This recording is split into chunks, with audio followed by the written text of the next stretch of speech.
Hello everyone, welcome to my YouTube channel classes by Swati Rana. नमस्ते, आप सब कैसे हैं? उम्मीद करती हूँ कि आप सब अच्छे होंगे। तो आज हम करने जा रहे हैं क्लास 10th मैथमेटिक्स का अर्थमेटिक प्रोग्रेशन का क्विक रिवीजन। इससे पहले मैंने चैप्टर 1, 2, 3, 4 का क्विक रिवीजन करा रखा है। आधे आधे घंटे की वीडियो मैं अपने चैनल पे अपलोड की हुई है, आप वहां से उसको जाकर चेक कर सकते हैं। तो आइए आज हम अर्थमेटिक प्रोग्रेशन के कुछ कॉन्सेप्ट और इसके क्वेश्चंस को देखते हैं। इस वीडियो को करने के बाद डेफिनेटली आप अर्थमेटिक प्रोग्रेशन को समझ जाएंगे कि इसमें हमें क्या क्या चीजें पढ़नी है, क्या इंपॉर्टेंट फॉर्मुलेज हैं और क्या आपको क्वेश्चंस को कैसे आपको क्वेश्चंस को अटेम्प्ट करना है। राइट, तो आइए अब हम देखते हैं कुछ अर्थमेटिक प्रोग्रेशन के एग्जाम्पल। तो आप लोग अपने नेचर में कुछ एग्जाम्पल्स देखते हैं, जैसे कि कुछ पैटर्न देखते हैं, जैसे कि आप पेटल्स ऑफ सनफ्लावर, राइट, कुछ पैटर्न ये फॉलो कर रहा है सनफ्लावर के अंदर। राइट, ऐसे ही holes of a honeycomb, उसमें भी क्या होता है आपका कुछ पैटर्न को फॉलो करता है। ग्रेन्स ऑन अ मेज बॉब कॉब, वहां पे भी क्या होता है एक पैटर्न को फॉलो किया जाता है। स्पाइरल ऑन अ पाइनएप्पल, जैसे कि आप पाइनएप्पल की पिक्चर देख रहे हैं, इसमें स्पाइरल्स जो हैं वो भी क्या है आपके एक सीक्वेंस को फॉलो कर रहे हैं। एंड ऑन अ पाइन कोन, तो एक जब एक पैटर्न एक सीक्वेंस को कोई चीज फॉलो करती है तो ये सब किसके एग्जाम्पल हो जाते हैं? अर्थमेटिक प्रोग्रेशन के एग्जाम्पल हो जाते हैं। राइट, अब एक डेली आपका बेसिक सा एक एग्जाम्पल मैं आपको देखती हूँ, जैसे कि Reena applied for a job and got selected. Reena को जॉब मिल गई है और वो सिलेक्ट हो गई है। And she has been offered a job with a starting monthly salary of 8,000 rupees with an annual increment of 500 in her salary। उसको जो पैसे मिलेंगे 8,000 रुपए सैलरी से उसकी शुरुआत हुई है मंथली, और उसका एनुअल इंक्रीमेंट होगा 500 rupees in her salary. Right, तो आपका first year, second year, 3 years की जो उसकी सैलरी होगी वो कितनी होगी? पहले साल में उसको 8,000 रुपए मिलेंगे, फिर आपके 500 रुपए और बढ़ जाएंगे, तो सेकेंड ईयर में कितना हो जाएगा आपका? 8500 हो जाएंगे। फिर आप 500 ऐड करेंगे तो आपका कितना हो जाएगा? 9000 हो जाएगा। तो इस तरीके से इसमें भी एक पैटर्न फॉलो किया गया है कि हर टाइम हमें क्या करना है, हर ईयर पे 500 को ऐड कर देना है। तो आपको एक पैटर्न मिल गया है यहाँ पे, उसी को हम क्या बोलते हैं? अर्थमेटिक प्रोग्रेशन कहा जाता है। अब हमें कुछ छोटी छोटी चीजों का पता होना चाहिए कि सीक्वेंस किसे कहा जाता है, सीरीज किसको कहा जाता है और प्रोग्रेशन किसको कहा जाता है। तो सीक्वेंस क्या है? सीक्वेंस इज अ फाइनाइट और infinite list of numbers following. तो सीक्वेंस क्या होता है? सीक्वेंस इज अ फाइनाइट और infinite list of numbers following a specific pattern. For example 1, 2, 3, 4, 5। तो ये क्या है? एक स्पेसिफिक पैटर्न को फॉलो कर रहा है, तो हम इसको कह देते हैं सीक्वेंस। राइट, और ये क्या हो सकता है आपका? इनफाइनाइट भी हो सकता है और फाइनाइट नंबर भी हो सकते हैं। यहाँ पे डॉट डॉट डॉट क्या किस चीज को रिप्रेजेंट कर रहा है कि ये इनफाइनाइट सीक्वेंस है, किसकी? नेचुरल नंबर्स की। राइट, फिर आगे आपका आता है सीरीज। सीरीज क्या होता है? It is a sum of the elements in the corresponding sequence. For example 1 + 2 + 3 + 4 + 5 and so on. तो सीरीज में क्या होगा आपका? सम होगा एलिमेंट्स का, जितने भी आपके एलिमेंट्स हैं अगर आप उसके आगे ऐड का प्लस का साइन लगा देंगे तो वो क्या हो जाएगी? आपकी सीरीज कहलाएगी। फिर हम देखते हैं प्रोग्रेशन। राइट, प्रोग्रेशन क्या है आपका? Is a sequence in which the general term can be express using a mathematical formula. आप क्या करेंगे? एक जनरल टर्म यहाँ पे बता सकते हैं, क्या यूज करके? मैथमेटिकल फॉर्मूला यूज करके। तो उसी को हम उस सीक्वेंस को क्या नाम दे देते हैं? प्रोग्रेशन। कॉन्सेप्ट आ जाता है अर्थमेटिक प्रोग्रेशन। तो arithmetic progression is a list of numbers in which each term is obtained by adding a fixed number to the preceding term except the first term। जैसे हमने एक एग्जांपल लिया था अभी कि रीना की जो सैलरी थी वो 8,000 थी, तो फर्स्ट टर्म में आपने कुछ एडिशन वगैरह कुछ नहीं किया, ये आपने एज इट इज रखा जो आपको दिया हुआ था, गिवन था। राइट, उसकी गिवन सैलरी। इसके बाद उस आपने क्या किया? एक फिक्स नंबर को हमेशा ऐड किया, 500 रुपीज आपने ऐड किया और सेकेंड ईयर की आपकी सैलरी आ गई। फिर आपने क्या किया? दोबारा से 500 को ऐड हमेशा किया है, 500 को ऐड किया और आपको क्या हो जाएगा? थर्ड ईयर की भी अमाउंट अब पता चल जाएगा। सैलरी का। तो यहाँ पे हमारी डेफिनेशन को सेटिस्फाई कर दिया हमने by adding a fix number. एक फिक्स नंबर हम जब ऐड करेंगे तो आपको एक अर्थमेटिक प्रोग्रेशन मिल जाती है, राइट। एक और डेफिनेशन होती है अर्थमेटिक प्रोग्रेशन की कि an arithmetic progression is a progression in which difference between two consecutive term is constant, जिसमें कि जो डिफरेंस होगा दो कॉन्जिक्यूटिव टर्म्स के बीच में वो हमेशा क्या रहेगा, आपका कांस्टेंट रहेगा, राइट। तो आपकी एक स्टैंडर्ड फॉर्म बन जाती है अर्थमेटिक प्रोग्रेशन की कि फर्स्ट टर्म आपका हुआ ए जो है हमेशा क्या होगा, आपका फर्स्ट टर्म। इसके बाद जो सेकंड टर्म है वो क्या हो जाएगी, आपने D is a common difference, जिसने आपने क्या कर दिया, उसको ऐड कर दिया है। तो आपका सेकंड टर्म हो जाएगी ए प्लस डी। दूसरा क्या होगा, ए प्लस 2d, आपने क्या किया, दो टाइम उसको डिफरेंस को मल्टीप्लाई करके प्लस कर दिया। फिर a plus 3d, a plus 4d and so on. ये आपकी क्या हो जाती है, standard form of arithmetic progression हम इससे बता सकते हैं, राइट। इसके बाद आपको एक और चीज पता होनी चाहिए कि जैसा कि अभी हमने बताया कि जो आपका कॉमन डिफरेंस है लगातार दो टर्म्स के बीच में, वो आपका क्या होना चाहिए, सेम होना चाहिए। तो आपका जो कॉमन डिफरेंस है ये पॉजिटिव भी आ सकता है, नेगेटिव भी आ सकता है और जीरो भी आ सकता है। अगर आपका कॉमन डिफरेंस पॉजिटिव आया है, फॉर एग्जाम्पल कोई सीरीज ले लेते हैं जैसे कि 1, 2, 3, 4, 5 एंड सो ऑन। तो यहाँ पे आपका जो डिफरेंस है वो हर टाइम कितना हो रहा है, +1 +1 +1। कॉमन डिफरेंस आपका सेम है तो आपका पॉजिटिव है। इसका मतलब जो आपकी अर्थमेटिक प्रोग्रेशन होगी वो भी कैसी होगी, इंक्रीजिंग होगी। जैसा कि आप देख रहे हैं कि इंक्रीज हो रही है 1, 2, 3, 4 एंड 5 एंड सो ऑन। इसी तरीके से अगर आपका एपी कांस्टेंट है, अर्थमेटिक प्रोग्रेशन कांस्टेंट है, तो वहां पे जो कॉमन डिफरेंस होगा वो क्या होगा, आपका जीरो। हम एक एग्जांपल ले लेते हैं जैसे कि आपका -2 -2 -2, तो अगली टर्म भी क्या आएगी, -2 -2 -2 एंड सो ऑन। तो जो आपकी अर्थमेटिक प्रोग्रेशन होगी वो क्या हो गई, आपकी कांस्टेंट हो जाएगी अगर आपका कॉमन डिफरेंस कितना आया है, हमेशा जीरो आ रहा है, राइट। थर्ड आपका होता है नेगेटिव। अगर आपका कॉमन डिफरेंस नेगेटिव आता है तो अर्थमेटिक प्रोग्रेशन क्या होगी, आपकी डिक्रीजिंग होगी।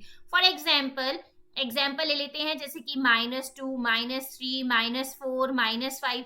तो अगर आप देखेंगे तो यहाँ पे हमेशा क्या आ रहा है, आपका नेगेटिव में आ रहा है, माइनस में आ रहा है। और आप अर्थमेटिक प्रोग्रेशन को भी देख रहे हैं कि क्या हो रही है, वो डिक्रीजिंग हो रही है। तो इस तरीके से हम बता सकते हैं कॉमन डिफरेंस देख के कि अर्थमेटिक प्रोग्रेशन इंक्रीजिंग है, डिक्रीजिंग है या फिर कांस्टेंट है। तो अब हम देखते हैं एक क्वेश्चन। इस क्वेश्चन में क्या किया है, एक स्टेटमेंट दी हुई है और आपको इस स्टेटमेंट को देखकर बताना है कि अर्थमेटिक प्रोग्रेशन है या फिर नहीं। और अगर ये अर्थमेटिक प्रोग्रेशन है तो क्यों, कोई रीजन है इसके बिहाइंड या नहीं, राइट। तो आपकी स्टेटमेंट है the amount of money in the account every year when ₹10,000 is deposited at compound interest at 8% per annum. तो आपको बताया है कि हर साल जो आपके अमाउंट ऑफ मनी हर साल आ रहा है, डिपॉजिट हो रहा है, वो कितना हो रहा है, 10,000 एट कंपाउंड इंटरेस्ट। और कंपाउंड इंटरेस्ट कितना लग रहा है वहां पे, 8% पर एनम।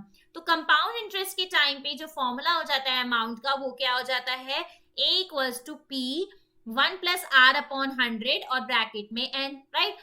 हर साल after each year the amount of the money will be, वो कितना हो जाएगा, P कितना है आपका यहाँ पे 10,000, प्रिंसिपल आपका क्या है 10,000 है, और आपका जो रेट है वो कितना है 8% है, राइट। तो 10,000 1 + 8/100 और टाइम फर्स्ट ईयर में कितना हो जाएगा, n की वैल्यू कितनी हो जाएगी आपकी 1। फिर सेकेंड ईयर में कितना हो जाएगा 10,000 1 + r कितना होगा 8/100 और पावर n की कितनी हो जाएगी आपकी 2। फिर थर्ड ईयर में क्या हो जाएगा, n की वैल्यू कितनी हो जाएगी 3 एंड सो ऑन। तो जो वैल्यू आएंगी वो क्या आएंगे, आपका कॉमन डिफरेंस क्या हो जाएगा, डिफरेंट आएगा, अलग अलग आएगा। तो हम ये कह सकते हैं कि clearly the terms of this series do not have the common difference between them, therefore this is not an AP. यहाँ पे जो कॉमन डिफरेंस आएगा इनके बीच में, लगातार दो टर्म्स के बीच में, वो सेम नहीं आएगा, कांस्टेंट नहीं होगा, तो ये अर्थमेटिक प्रोग्रेशन भी नहीं कहलाएगा, राइट।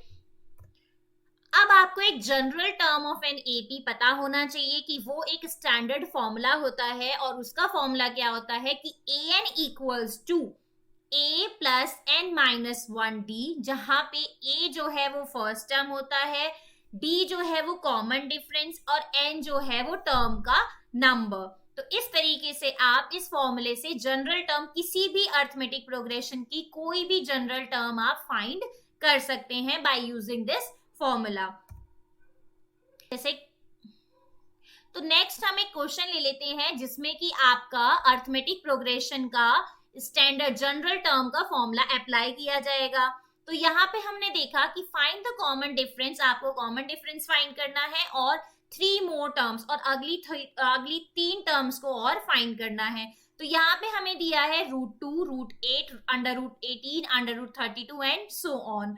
तो हमने क्या किया, इसको आपने मान लिया a1, a2, a3, a4, right. और हमने सिंपल कॉमन डिफरेंस फाइंड किया। कॉमन डिफरेंस कैसे फाइंड करते हैं, a2 minus a1, a3 minus a2 और a4 माइनस a3। तो आपने माइनस किया √8 माइनस √2।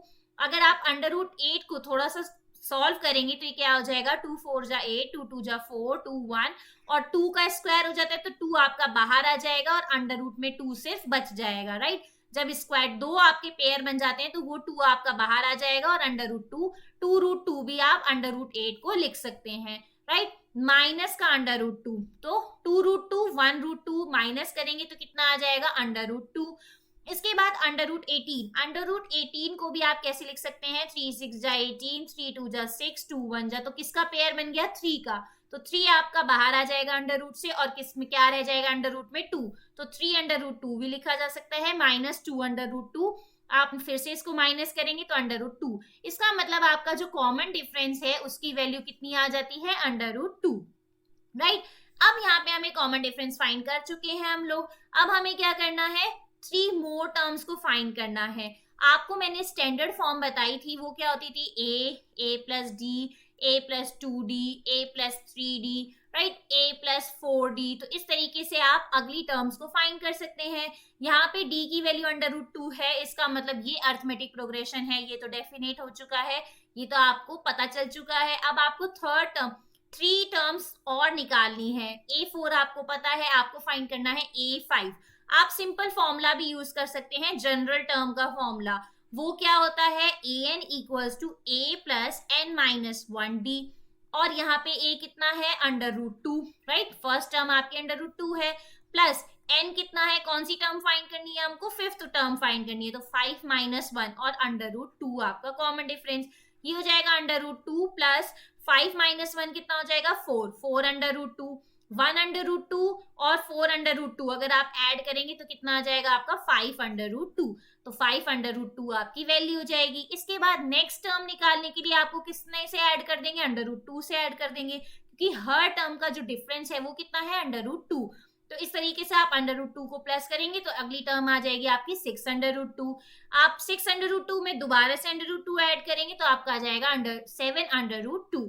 तो इस तरीके से नेक्स्ट जो टर्म आई है आपकी 3 मोर टर्म्स, वो है 5 under root 2, 6 under root 2 and 7 under root 2। तो आप आसानी से जनरल टर्म का फॉर्मूला यूज करके, स्टैंडर्ड फॉर्म आपको पता होनी चाहिए क्या होती है अर्थमेटिक प्रोग्रेशन की, आप कोई भी मेथड यूज करके आप इस क्वेश्चन को सॉल्व कर सकते हैं। नेक्स्ट आपका होता है sum of a first n terms of an AP. It is very important, ये बहुत ज्यादा इंपॉर्टेंट है, और यहाँ पे आपके 2 फॉर्मूले होते हैं। एक आपका सम का फॉर्मूला होता है जिसमें आपको यूज करना है n/2 2a plus n minus 1d, right. Again यहाँ पे s जो है वो क्या है आपका सम, n क्या है आपका नंबर ऑफ टर्म, कितनी कौन सी टर्म आपको फाइंड करनी है, a जो है वो क्या होगा आपका फर्स्ट टर्म, राइट, और d जो है वो क्या हो जाता है आपका कॉमन डिफरेंस। तो ये फॉर्मूला हो जाता है आपका सम का। अगर आपको लास्ट टर्म पता है तो सम का एक और फॉर्मूला होता है, वो क्या हो जाता है, sum equals to n/2 a plus l, right. यहाँ पे जो l है ये क्या है आपका last term of the finite AP, and a b c are in the AP, ये एपी होनी चाहिए। देन अगर a b c AP में है तो हम अर्थमेटिक मीन भी निकाल सकते हैं, कैसे, a plus c divided by 2 करके, राइट। तो ऐसे आप अर्थमेटिक मीन फाइंड कर सकते हैं। अगर आपकी तीन चीजें अर्थमेटिक प्रोग्रेशन में दी हुई है तो आप b को फाइंड कर लेंगे a प्लस सी बाई 2, और इसी को आप क्या बोलते हैं, arithmetic mean of the a plus c, right. तो इस तरीके से हमने इसमें आपके सम के दो फॉर्मूले पढ़े। पहले होता है आपका n by 2 2a plus n minus 1d, और दूसरा आपका फॉर्मूला होता है n by 2 a plus l। यहाँ पे जो लास्ट टर्म है उसको आप an भी बोल सकते हैं, जो कि आपने लास्ट में स्टैंडर्ड फॉर्म पढ़ा था अपना जनरल टर्म ऑफ ap। यहाँ पे हमने an इक्वल्स टू क्या किया था, a plus n minus 1d। तो लास्ट टर्म भी आपकी किसके बराबर आ जाती है, an के बराबर होती है। नेक्स्ट अब हम एक क्वेश्चन देखते हैं। उसमें आपको क्या करना है, सम के फॉर्मूले अप्लाई करने हैं और क्वेश्चन को फाइंड करना है। तो यहाँ पे आपका a जो है वो दिया है 3, n आपका दिया है 8 और सम दिया है 192, और आपको बोल रहा है कि कॉमन डिफरेंस को फाइंड कीजिए। तो आपका कॉमन डिफरेंस कितना हो जाएगा, sum equals to n by 2 2a plus n minus 1d, right. n कितना है आपका 8 डिवाइडेड बाई 2, 2 इंटू a की वैल्यू कितनी है 3, और n कितना है अगेन 8 माइनस 1, और डिफरेंस आपको फाइंड करना है। सबसे पहले आप ब्रैकेट से बाहर जो 8 बाई 2 है इसको सॉल्व करेंगे, ये आपका आ जाएगा 4। इसके बाद आप इसको मल्टीप्लाई करेंगे, 2 इंटू 3 हो जाएगा 6, ब्रैकेट को सॉल्व करेंगे 8 माइनस 1 हो जाएगा 7d, राइट। आपका जो सम की वैल्यू है वो कितनी दी हुई थी 192। अब 192 को डिवाइड बाय 4 कर देंगे तो ये हो जाएगा आपका 6 प्लस 7d, राइट। अब आपको क्या करना है, 4 से इसको डिवाइड करना है, 4 4 जा 16 एंड 4 8 जा 32, ये हो जाएगा, और ये हो जाएगा आपका 6 plus 7 8, 48 minus 6 equals to 7d, ये आपका हो जाएगा 42, और d की वैल्यू आपकी कितनी हो जाएगी 6। तो कॉमन डिफरेंस की वैल्यू क्या आ गई यहाँ से, सम के फॉर्मूले यूज करके 6। अब हम देखते हैं इसी का सेकेंड पार्ट। इसमें क्या दिया था आपको, सम दिया है 144, राइट। लास्ट टर्म इस बार दिया है 28, और आपको n जो है टोटल नंबर ऑफ टर्म्स बताई हैं कि 9 नंबर ऑफ टर्म्स हैं, और आपको a फाइंड करना है, राइट। तो यहाँ पे आपका जो फॉर्मूला है वो कौन सा हो जाता है, sum equals to n by 2 a plus l, right. अगर लास्ट टर्म दी है तो आप इस फॉर्मूले को यूज कर लेंगे। आपका सम कितना था 144, n कितना है 9 बाई 2, a कितना है आपका फर्स्ट टर्म आपको फाइंड करना है, और लास्ट टर्म जो है वो कितनी है आपकी 28, राइट। तो अगर आप इसको थोड़ा सा सॉल्व करेंगे तो ये कितना हो जाएगा 144 इंटू 2, और मल्टीप्लाई में था 9 तो यहाँ आ जाएगा आपका डिवाइड में, और a प्लस 28 हो जाएगा। अगर आप इसको सॉल्व करेंगे तो 16 9 जा 144 होता है, 16 इंटू 3 32, a प्लस 28, और आप 32 माइनस 28 करेंगे तो ये आपका आ जाएगा a की वैल्यू 4।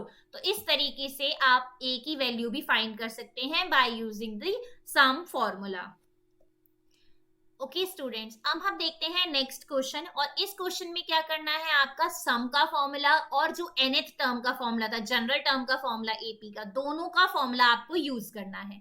तो सबसे पहले इन क्वेश्चंस में जो आपका गिवन डाटा है वो हम अपने सॉल्यूशन में लिखते हैं, अपनी कॉपी में नोटबुक में लिखेंगे। तो क्वेश्चन अगर आप पढ़ेंगे तो आपका क्वेश्चन कहता है the first term of an AP is 5। इसका मतलब फर्स्ट टर्म क्या होता है आपका, किससे डिनोट किया जाता है, a से। तो a की वैल्यू आपको 5 दी है, लास्ट टर्म आपकी 45 बताई है, और जो सम है वो दिया है 400, और बोल रहा है कि नंबर ऑफ टर्म्स फाइंड करिए और कॉमन डिफरेंस को फाइंड करिए, राइट। तो यहाँ पे हम सम का फॉर्मूला लगाते हैं। तो आपका सम का फॉर्मूला क्या होता है, जब लास्ट टर्म पता होती है n by 2 a plus l, और सम कितना दिया था 400, n कितना है आपको फाइंड करना है, और a की वैल्यू 5 और l की वैल्यू 45। इसके बाद 400 into 2 equals to n, 5 plus 45 कितना हो जाएगा 50, और n की वैल्यू आ जाएगी 400 इंटू 2 डिवाइड बाई 50, राइट। 5 8 जा 40, और n की वैल्यू नंबर ऑफ टर्म्स जो है वो कितनी हो गई आपकी 16। n आपका फाइंड हो गया। अब हमें क्या फाइंड करना है, कॉमन डिफरेंस। कॉमन डिफरेंस कैसे फाइंड करेंगे, जनरल टर्म का फॉर्मूला यूज करके। जनरल टर्म का आपका एपी का फॉर्मूला क्या होता है, an equals to a plus n minus 1d। A की वैल्यू कितनी है 5, एन कितना आया था 16 -1 और कॉमन डिफरेंस आपको फाइंड करना है। अब आप कहेंगे ए एन क्या रखें, तो ए एन जो है वो कितनी टर्म है आपकी, जो आपकी टर्म कितनी आई है, लास्ट टर्म जो होगी वो आपका क्या होता है ए एन। तो लास्ट टर्म आप ए एन की जगह एल भी लिख सकते हैं, और लास्ट टर्म कितनी आई थी आपकी 45, राइट। अब आप क्या करेंगे 45 -5 कर देंगे, ये इधर आएगा तो नेगेटिव हो जाएगा, और 16 -5 क्या होगा 15d। अगर आप इसको सॉल्व करेंगे आ जाएगा 40 15d, और d की वैल्यू आ जाएगी 40 डिवाइडेड बाय 15। ये आप 5 के टेबल से काट सकते हैं, ये आ जाएगा आपका 8/3। तो कॉमन डिफरेंस जो है वो कितना आ जाएगा आपका 8/3। तो इस तरीके से आप दो फॉर्मूलों का यूज करके सम का फॉर्मूला n/2a + l और जनरल टर्म का फॉर्मूला l = a + n-1t, इससे आप क्वेश्चन को सॉल्व कर सकते हैं, राइट। ओके, तो अगर आपको मेरी वीडियो पसंद आई है तो इसको लाइक करें, ज्यादा से ज्यादा लोगों को इसको शेयर करें, और मेरे चैनल को सब्सक्राइब करना ना भूलें। जल्द ही मेरी मुलाकात होगी मैथ्स की नए कॉन्सेप्ट की वीडियो के साथ। जब तक के लिए प्रैक्टिस करते रहें, मॉक टेस्ट लगाते रहें। Bye bye, take care.